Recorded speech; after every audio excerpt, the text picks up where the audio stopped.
Assalamualaikum warahmatullahi wabarakatuh. Perkenalkan nama saya Selvi Meliana. Di sini saya akan mempresentasikan dari hasil PJBL dari mata kuliah Analisis Laporan Keuangan mengenai analisis laporan keuangan dari PT Kuas, PT Laba dan juga PT Lion. Di sini saya akan membahas mengenai analis dari Monses dan juga index number, analis DuPont, analis laporan arus kas, analis likuiditas dan juga analisis solvabilitas. Baik, untuk yang pertama dari analisis Kemalses, yaitu untuk PT Kuas itu penjualannya meningkat sebesar 103% dari tahun 2023 ke 2024. Namun beban pokok penjualannya itu juga naik dari 54,1% menjadi 56,3% dari total penjualan. Sehingga laba bruto sedikit menurun ke 43,7%. Akibatnya, laba sebelum pajak dari PT Kuas itu melemah dari 7,55% menjadi 3,96% dari penjualannya. Berbeda dengan PT Laba yang mencatat pertumbuhan penjualan tertinggi yaitu 194,6%. Sayangnya beban pokok penjualannya itu melonjak lebih tinggi lagi sebesar 213,3%. Sehingga laba bruto secara Kemalses itu anjlok menjadi 8,77%, di mana PT Laba itu masih mencatat margin laba yang negatif, yaitu sekitar minus 40,3% dari penjualan di tahun 2024. Sementara di PT Lion itu justru mengalami penurunan penjualan menjadi 94,1% dari tahun dasarnya. Namun perusahaan ini berhasil menjaga efisiensi operasionalnya. Terlihat dari laba bersih yang justru meningkat dari 1,47% menjadi 2,48%. Ini menjadikan PT Lion itu sebagai satu perusahaan yang menunjukkan perbandingan profitabilitas secara konsisten. Kesimpulannya di sini adalah PT Lion itu paling efisien dan juga stabil, sedangkan PT Kuas itu tumbuh namun kurang efisien, dan PT Laba itu tumbuh pesat tetapi kerugiannya itu justru semakin mendalam. Selanjutnya yaitu dari analisis DuPont, di mana PT Kuas ini menunjukkan kenaikan pada hampir seluruh komponennya, di mana net profit marginnya itu naik 5,88% menjadi 6,12%, dan aset turnover meningkat dari 0,61 kali menjadi 0,66 kali, sehingga ROA-nya itu naik dari 3,60% menjadi 4,6%, sehingga ROE itu meningkat dari 6,8% menjadi 6,94%.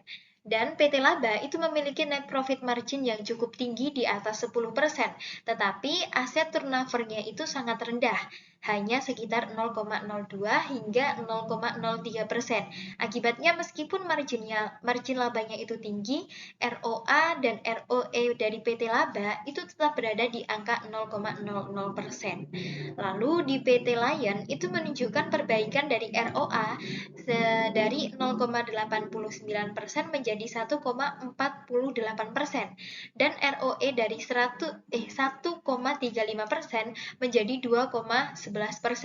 Meskipun dari aset turnover-nya itu sedikit menurun, hal ini menunjukkan adanya perbaikan profitabilitas yang konsisten. Jadi, ROE tinggi yang tertinggi dan juga paling konsisten naik itu dimiliki oleh PT Kuas yang didorong oleh kenaikan ROA-nya dan tingkat leverage yang sama-sama meningkat. Lanjut ke bagian analisis laporan arus kas. Dari ketiga perusahaan ini sama-sama mengandalkan aktivitas operasinya sebagai sumber pendanaan utama. Namun kondisinya itu berbeda-beda, di mana PT Kuas itu mencatat arus kas operasi sebesar 5,51 miliar di tahun 2024 dan menurun dari tahun sebelumnya dengan free cash flow yang positif, namun paling kecil di antara ketiga perusahaan itu, yaitu sekitar 3,5 miliar. Di mana PT Laba itu justru mencatat arus kas operasi negatif sebesar 16,61 miliar di tahun 2024, dan di PT Lion itu mencatat arus kas operasional dan juga free cash flow yang tertinggi, yaitu masing-masing 92,43 miliar dan 79,21 miliar dengan cash flow adequacy ratio terbaik sebesar 5,73 kali. Dan kesimpulannya dari ketiga perusahaan itu tetap mengandalkan aktivitas operasi sebagai sumber kas utamanya. Namun PT Lion itu jauh lebih unggul dalam hal kecukupan dan juga fleksibilitas arus kasnya. Selanjutnya yaitu dari analisis likuiditas. Dari sisi likuiditas, PT Lion itu kembali memimpin hampir di seluruh rasio, di mana tes rasionya itu meningkat dari 1,59 menjadi 2,7 kali dan juga cash flow rasio naik dari 7,99 menjadi 20,9 kali. Ini menunjukkan bahwa PT Lion itu sangat mampu menutup kewajiban jangka pendeknya menggunakan kas dan arus kas operasionalnya. PT Laba itu juga menunjukkan perbaikan likuiditas, terutama pada cash to current liabilities ratio yang naik dari 0,11 menjadi 0,27. Namun, cash flow rasionya justru menurun dari 649 menjadi 136 kali. Nah, sementara PT Kuas itu relatif stabil, walaupun cash flow rasionya itu tetap berada di angka 0,00, yang menandakan arus kas operasinya itu belum optimal untuk menutupi kewajiban lancarnya.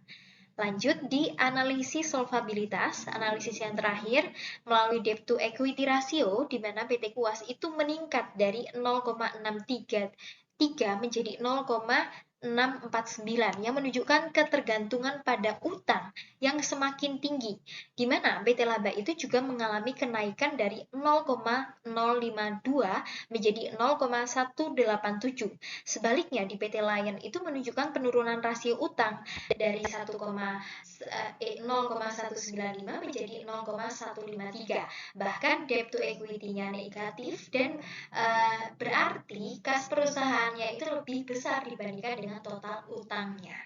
Nah, secara keseluruhan di PT Lion itu tampil sebagai perusahaan yang paling solid dengan likuiditas terbaik dan struktur modal yang paling konservatif.